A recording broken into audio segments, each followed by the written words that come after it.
Hare Krishna, everybody. Welcome to this program, Daily Gita. So where we discuss each verse of Bhagavad Gita every single day for 15 minutes with recitation, meaning, and explanation.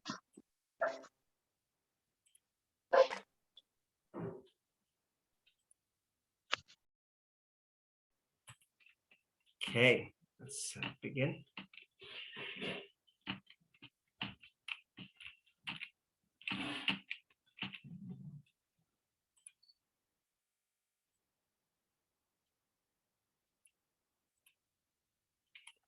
Jagannath Baldev Subhadra Mai ki Jai.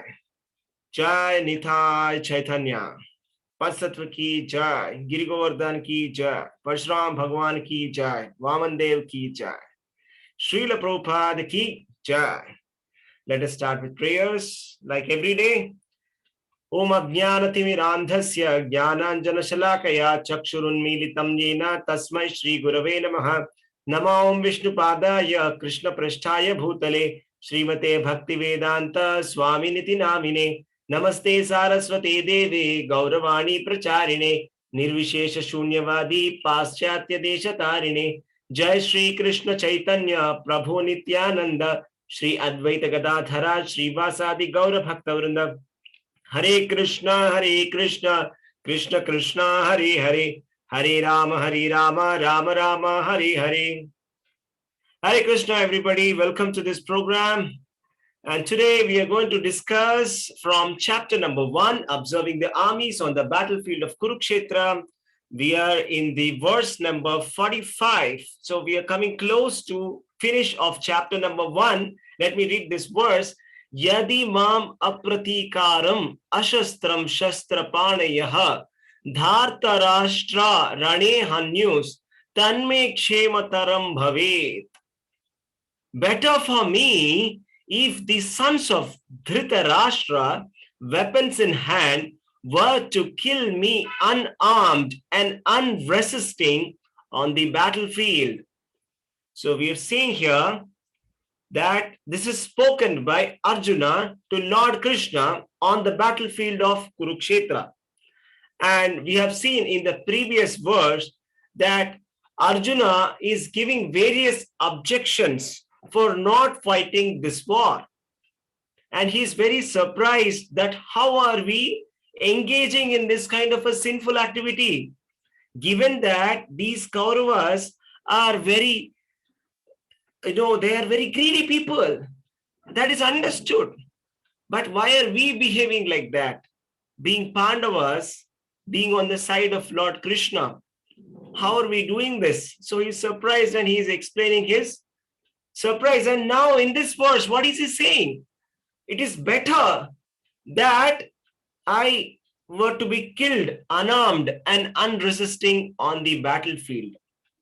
So this is a kind of a compassionate kind of a statement.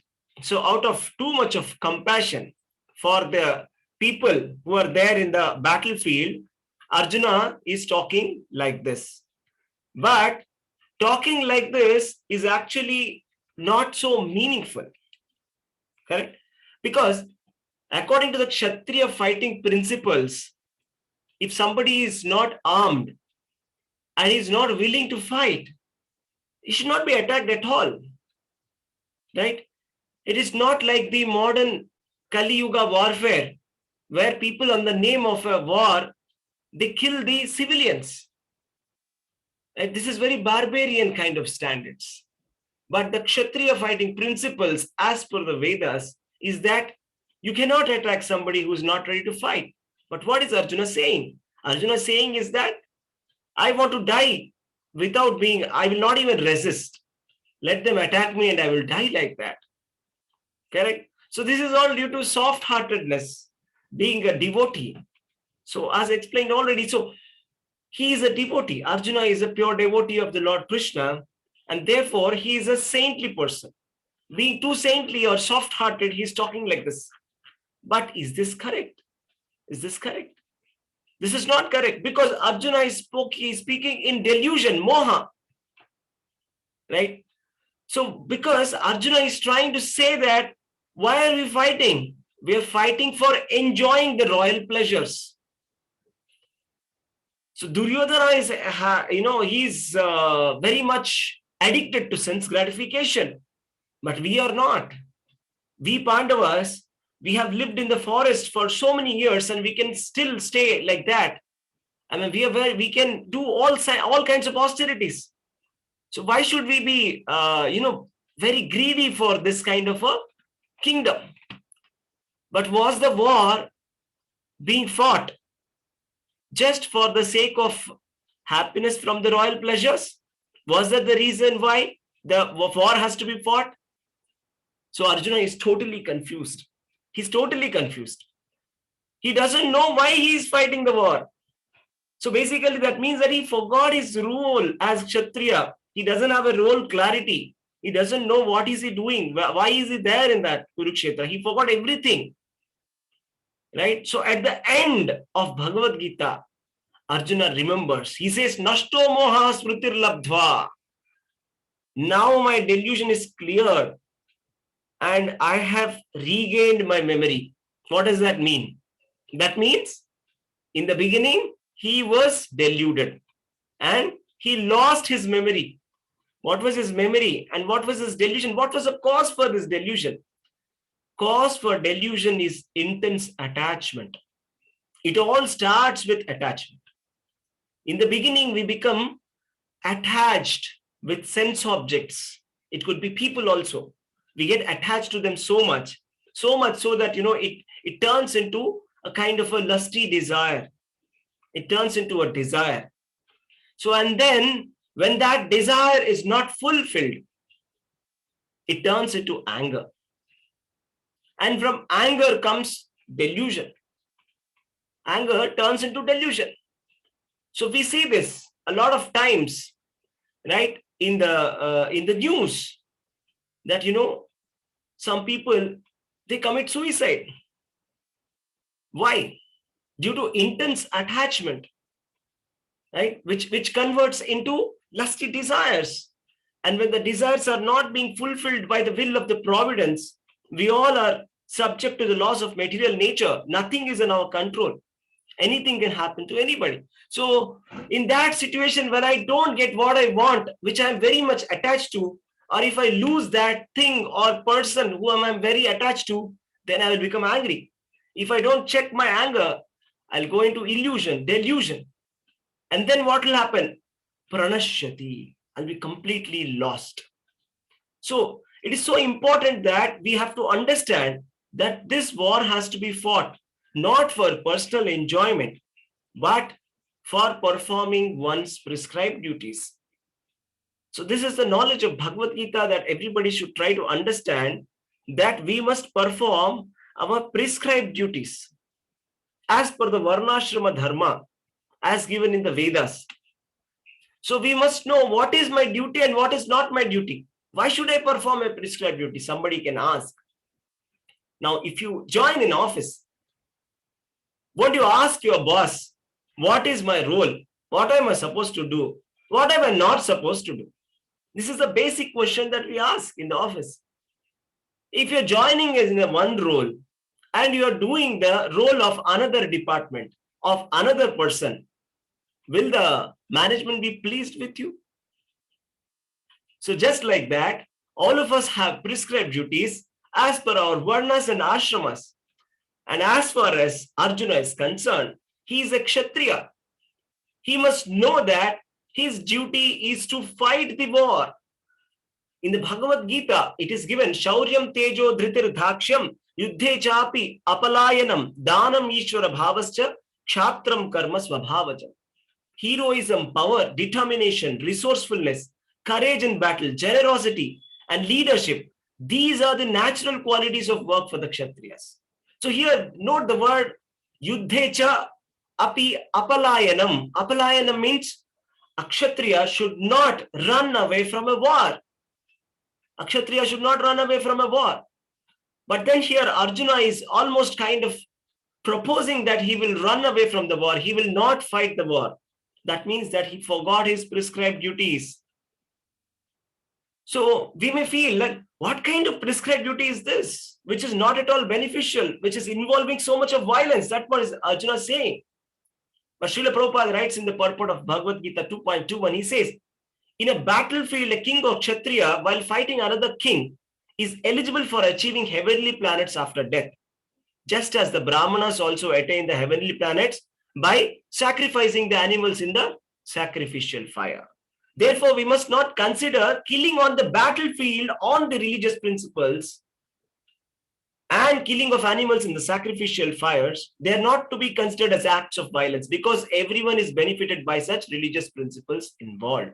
So these are the religious principles which are given in the Vedas, that any king who dies on a battlefield fighting in a fair warfare, right, without running away, very courageously, and faces the opposing party, and even if such a person dies in that fight, he will go to heavenly planets. So Bhagavad Gita is a manual for our life. It's a textbook of philosophy. So we can analyze Arjuna's mindset. In what kind of mode of material nature is he in? Is he in the Sattva Guna, or in the Rajoguna, or the Tamoguna? We can understand that he is in the mode of ignorance at the moment, because he has forgotten his duty. He is getting confused about his duty. He's supposed to be acting like a Kshatriya, fighting like Arjuna. He's supposed to be Arjuna himself. And he is having none other than the Supreme Personality of Godhead who is riding his chariot and asking him to fight. So we should understand that what can be a better instruction than the Supreme Personality of Godhead instructing us. So for example, Yudhishthira was told by Krishna to lie, and he refused to lie for a couple of minutes. That's why he had to see hell. So Krishna is the absolute truth. Tasmin tushte jagat tushtam. So if Krishna is satisfied, then everything is all right. The principle of Bhagavad Gita is this: Sarva dharman parityajya mamekam sharanam vraja aham tvam sarva papebhyo mokshayishyami ma shucha. So we don't need to consider mundane religious principles when it comes to Krishna's instructions, because Krishna's instructions are itself the topmost religion. Vasudeva paro dharmaha. Right? So that means the supreme occupational duty for any human being is to perform devotional service to Supreme Personality of Godhead. This is the topmost occupational duty in our life. We have to understand that. So everything else in our life is secondary priority. First priority is Krishna. If I must have attachment to anybody, it must be only with Krishna. And my duty must be, I will follow the instructions of Krishna. That's what Arjuna says at the end. Karishye vachanam tava. So this is how we can make our life perfect. Okay. So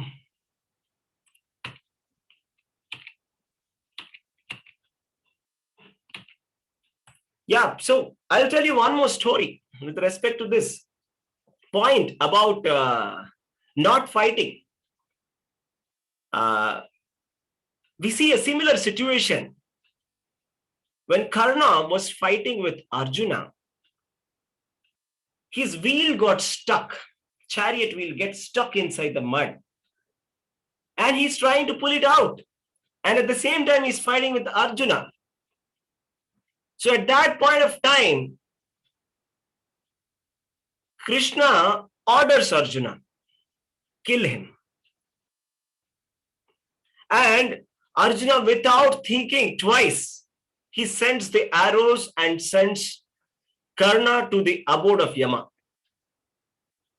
So this is the process of understanding the Krishna consciousness means to follow the instructions of Krishna. Karishye vachanam tava.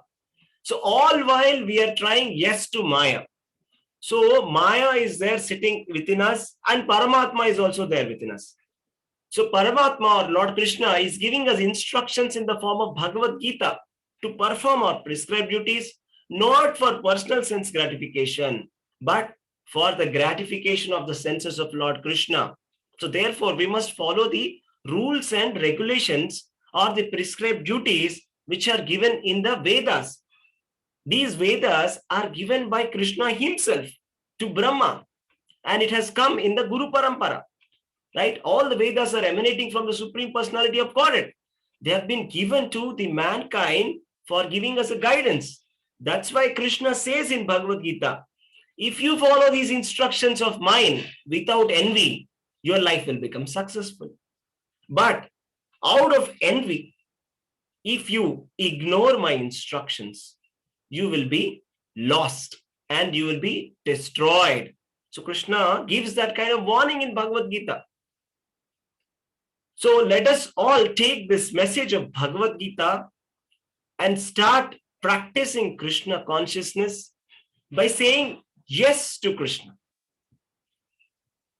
Because saying yes to Krishna is the topmost occupational duty. It is beyond our manufactured so-called religions which come to our mind. We have so many defects. We cannot manufacture religion. It is said that dharmam tu sakshat bhagavat pranito. That means dharma cannot be manufactured. It has to be given by God. Krishna tells what is dharma. And our duty is to say yes. And it is our duty is to follow that dharma. That is our duty. So with that note, we will stop here. Thank you very much for joining. Hare Krishna. If anybody has any questions or doubts or comments, you can unmute yourself and talk. Hare Krishna.